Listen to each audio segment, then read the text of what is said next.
Allô tout le monde, bienvenue dans une nouvelle vidéo. Cette semaine, j'avais très hâte de vous parler de ce sujet-là, qui est en fait comment avoir une cuisine le plus minimaliste possible, comment alléger cet espace-là de la maison. Et comme vous le savez probablement, là, j'habite plus en appartement, mais avant de partir de Montréal, dans le fond, il y a un mois, j'ai pris vraiment beaucoup de footage de ma cuisine pour pouvoir vous montrer un peu était comment ma cuisine, qu'est-ce que j'avais dans mes tiroirs aussi, puis pour pouvoir vous donner plus de conseils là, sur comment avoir une cuisine minimaliste. Tout au long de la vidéo, vous allez voir des plans que j'ai filmé avant de partir en alternance avec ce que je vous dis aujourd'hui, en fait, les conseils que je vous donne pour vraiment vous montrer un peu comment moi j'appliquais ces conseils-là dans ma cuisine. C'est probablement, en fait, c'est certainement la dernière vidéo que vous allez voir ici parce qu'on déménage et aujourd'hui, c'est notre journée de déménagement. Donc, je sais pas quand je vais publier cette vidéo-ci, peut-être qu'au moment où vous la voyez, ça fait plusieurs semaines, mais présentement, on est le 1er mai. Premièrement, le premier petit truc qui fait une énorme différence, c'est de ne rien avoir sur les comptoirs. Vraiment, d'avoir des comptoirs qui sont allégés, qu'on n'a presque rien, ça rend la pièce beaucoup plus apaisante puis ça fait une grosse différence. Nous, ce qu'on avait dans notre cuisine, je pense que c'était comme un pot d'ustensiles, les ustensiles que j'utilisais tout le temps pour cuisiner, donc qui étaient plus à portée de main, tu sais, je trouvais ça plus facile comme ça de cuisiner. Et sinon, j'avais 2 petites plantes, je crois, mais tu sais, vraiment là, d'en avoir le moins possible, de ranger ce que vous avez dans vos tiroirs, ça va déjà faire une bonne différence. Le deuxième conseil que j'aimerais vous donner, c'est d'avoir seulement un set de vaisselle. Je trouve que trop souvent, il y a des gens qui ont comme un set de vaisselle pour la fondue, un set de vaisselle pour la visite, un set de vaisselle pour soi, un set de vaisselle pour le camping. Juste avoir un set de vaisselle que vous allez autant utiliser quand vous voulez vous faire à manger et quand vous allez avoir des invités, par exemple. Vous êtes la meilleure personne pour savoir combien de personnes qui viennent habituellement chez vous. Est-ce que vous êtes genre à faire des réunions, faire des soupers? Si oui, combien de personnes maximum peuvent venir? Puis de cette façon-là, vous pouvez vous ajouter en conséquence à savoir, bon, moi, je vais plus avoir besoin d'un set de 12 assiettes, par exemple, ou un set de 6 assiettes. Nous, chez nous, on avait un set de 6 assiettes avec les petites assiettes et les bols et c'était vraiment suffisant. Même que c'était trop pour ce qu'on avait besoin parce qu'on était à Montréal et on n'avait pas vraiment beaucoup de couples d'amis dans le coin, donc on a invité, je pense, une fois un couple d'amis à souper, donc c'était peut-être un petit peu trop. Je pourrais vraiment dire que nous, 6, là, c'était amplement pour nos besoins. Ça ici, c'est 2 bols dans lesquels on adore manger des grosses salades. On a des petits bols en bois qui, je vous l'accorde, sont peut-être pas nécessaires, mais que j'adore. Et on a ces 4 assiettes-là aussi qui sont vraiment plus des assiettes longues. On en a 3. Comme ça. Donc, on les utilise principalement quand on mange la fondue. En haut ici, on a 3 bols que j'avais achetés chez Village des Valeurs, vraiment pour cuisiner à l'intérieur. Puis à côté, on a 3 bols de poterie. Un autre petit truc, c'est de prendre vos assiettes le plus neutres possible. Surtout si vous aimez avoir des petites thématiques, genre Noël, Pâques, bien à ce moment-là, vous allez pouvoir agencer des accessoires avec votre set de vaisselle, qui va faire en sorte que vous n'allez pas avoir besoin de plusieurs sets de vaisselle pour plusieurs événements, par exemple. Résister à la tentation d'obtenir tous les gadgets. Là, je vous apprends rien. Sur le marché, il existe à cette heure des gadgets pour toutes les utilisations en cuisine. Vous allez avoir un presse-citron pour presser votre citron. Vous allez avoir un pile-patate pour piler vos patates. Bref, il existe toutes sortes de gadgets pour toutes les utilisations. Puis moi, j'ai l'impression que c'est au contraire, ça nous simplifie pas la vie. Ça nous la rend encore plus compliquée parce que avec une fourchette, on peut piler. Avec une fourchette, on peut écraser. Avec une fourchette, on peut manger. On peut faire tellement d'affaires. Fait est-ce qu'on a vraiment besoin de chaque petit gadget pour chaque utilisation? Je pense pas. Je pense même que d'en avoir moins, ça nous permet d'utiliser toute la polyvalence de nos ustensiles, de nos instruments de cuisine pour faire le maximum de choses avec un seul objet. Par exemple, je pense que c'est encore mieux d'avoir un robot culinaire qui va vraiment faire plein de choses, qui va être très bon plutôt que d'en avoir comme plusieurs pour hacher, pour faire plusieurs affaires finalement. Un petit truc aussi, si jamais vous avez besoin d'un presse-citron, vous pouvez prendre des pinces puis simplement mettre le citron entre vos pinces puis ça va faire sortir le jus. Donc il existe toutes sortes de petites astuces comme ça là, vraiment pour vous simplifier la vie puis vous éviter d'acheter chaque gadget pour chaque utilisation, chaque façon de cuisiner parce que c'est vraiment du marketing. Ici, on a notre beurrier, sel, poivre, tasse à mesurer, bouilloire pour faire du thé. Puis on a, ici, c'est des plats que les gens nous donnent, donc c'est des plats à redonner. Et on a des petits trucs pour faire cuire pain aux bananes et autres choses. Donc, on a un pied mélangeur ici. En bas, ça, c'est 2 plats pour cuisiner. Donc celui-là, je pense pas le garder là, parce qu'il est tout égratigné. Puis lui, je l'adore, puis il vient avec un couvercle. Puis ici, on a un autre moule. Je pense que c'est lui pour les pains aux bananes en fait. Puis des épingles pour la corde à linge.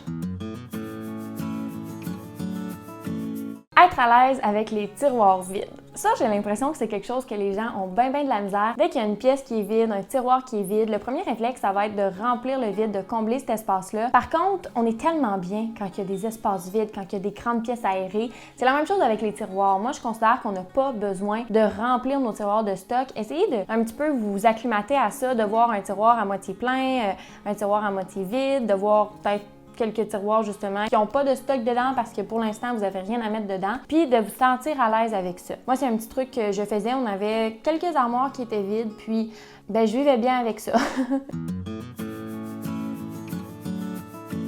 Justement, en ayant vos tiroirs plus vides, vous allez savoir qu'est-ce qu'il y a à l'intérieur de vos tiroirs parce que ça va être plus allégé, vous allez savoir combien de chaudrons vous avez, quel ustensile de cuisine vous avez, quel plat vous avez pour faire telle ou telle préparation, qui fait en sorte que vous allez éviter d'avoir des doublons. Parce que moi, je me dis, pourquoi avoir des doublons? Si on a par exemple une spatule, on n'a pas vraiment besoin d'en avoir deux, à moins que vous cuisiniez souvent là, 2 recettes en même temps qui ont besoin de 2 spatules différentes. Mais mis à part ça, les doublons, c'est quelque chose en cuisine qu'on peut facilement éviter, qui nous rend la vie beaucoup plus simple aussi, puis qui fait en sorte qu'on a moins de vaisselle à laver au quotidien, qu'on a moins de choses aussi qui traînent dans nos tiroirs. Donc, assurez-vous d'avoir des tiroirs qui sont assez allégés pour connaître ce que vous avez, puis éviter de vous accumuler des doublons.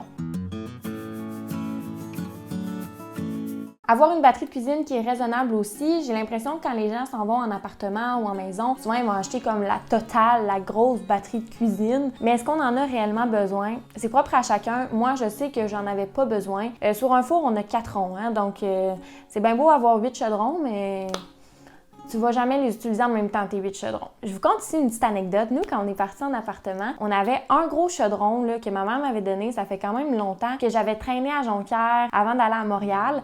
Fait qu'on a commencé avec juste un gros chaudron. Puis là, on se disait, il faudrait qu'on s'en achète d'autres, tu sais. Je veux dire, cuisiner avec un seul chaudron, c'est pas évident. Finalement, on a passé toute l'année avec notre seul chaudron. Et vers la fin de l'année, on a eu un creuset en cadeau de la part de la marraine à mon chum. Puis ça nous permettait finalement de faire d'autres petites choses, là, comme des petits œufs rapidement dans notre creuset. Mais on a vraiment fait toute l'année avec notre gros chaudron. Puis j'ai trouvé ça super pratique. Ça faisait en sorte qu'on avait moins de vaisselle à laver aussi au quotidien. Donc moi, je me remets vraiment en question là-dessus par rapport à est-ce qu'on a vraiment besoin d'une panoplie de chaudrons? Je pense pas. Je pense qu'il faut évaluer nos besoins, il faut évaluer aussi qu'est-ce qu'on cuisine, mais je pense qu'un petit puis un gros, là, c'est suffisant. Dans ce tiroir-là, c'est notre batterie de cuisine. Alors, on a un gros chaudron qu'on utilise vraiment pour tout, pour cuire du riz, pour faire peu importe, là, c'est vraiment le seul chaudron qu'on a. Ça ici, c'est pour faire notre fondu, mais c'est aussi un petit chaudron qu'on peut utiliser pour quand on veut faire cuire quelque chose plus rapidement. Il est vraiment de qualité, il est en fonte, donc on l'adore. Ici, c'est plus comme un wok. Celui-là fonctionne super bien, puis on l'aime vraiment beaucoup. Et en dessous, on a un chaudron comme ça en fonte qui est vraiment de qualité aussi. Et un autre qui est vraiment pas de qualité, qu'on déteste, mais qu'on garde jusqu'à ce qu'il soit plus fonctionnel. Et ensuite, on va s'en acheter un de plus de qualité. Parfois aussi, on dirait qu'on attend que tout soit sale avant de laver. D'avoir moins de vaisselle, ça permet justement de faire des lavages plus fréquents, mais aussi de ne pas attendre qu'on n'ait plus de vaisselle avant de la laver. Surtout si vous n'avez pas de la vaisselle, là, je suis certaine que vous connaissez le struggle d'accumuler de la vaisselle parce que ça vous tente pas de faire votre vaisselle. Ben moi, ce struggle-là, je l'ai connu en appartement. Dernier conseil que j'ai envie de vous donner, ça résume assez bien le minimalisme, c'est vraiment de vous écouter. Vous êtes la meilleure personne pour savoir ce que vous cuisinez, combien de personnes vous invitez à souper habituellement, quel genre d'ustensiles de cuisine que vous avez besoin selon les plats que vous aimez faire. Écoutez-vous, écoutez vos besoins, mes essentiels ne sont pas nécessairement les vôtres. Donc ici, on a les coupes de vin avec des bouteilles d'eau, puis des verres. Donc on a 6 verres, là, puis 6 coupes de vin et un petit verre qu'on a eu avec la bière ici. On a 2 tasses, qui est suffisant pour nous, 3 petits verres en plastique, une coupe comme ça. Puis on a ces petits bols-là aussi que j'avais reçus en cadeau qui sont vraiment formidables, sont beaux. Donc c'est plus des petits bols pour servir là, quand on veut mettre de la compote de pommes ou des choses comme ça. Moi, je peux vous donner vraiment mon expérience, les conseils que j'ai eus, puis ça peut juste vous aider. Vous avez un petit bout de chemin aussi à faire, à savoir quels sont vos besoins à vous, puis quel genre de matériel de cuisine vous avez besoin. En terminant cette vidéo, j'aimerais juste prendre un petit moment pour vous remercier parce qu'on est plus de 1000 ici. Puis quand j'ai commencé à faire des vidéos sur YouTube, j'aurais jamais pensé qu'il y aurait 1000 personnes qui écouteraient mes vidéos. Donc ça me fait tellement plaisir. Puis je veux vous le dire, vous êtes nombreux à commenter mes vidéos, à avoir des interactions avec moi, puis ça me fait tellement plaisir d'échanger avec vous. Je trouve que c'est le plus beau cadeau du monde. J'espère que cette vidéo-là vous a plu. J'aimerais ça que vous me disiez dans les commentaires justement, c'est quoi vos trucs à vous pour avoir un espace qui est plus minimaliste, plus désencombré, une cuisine justement qui est plus allégée. Voilà, donc si vous avez aimé la vidéo, ben n'hésitez pas à mettre un petit pouce bleu aussi. Et moi, ben je vous dis, on se retrouve la semaine prochaine, comme à l'habitude, pour une autre vidéo. Et d'ailleurs, mercredi prochain, il va y avoir une petite vidéo bonus. Bonne journée!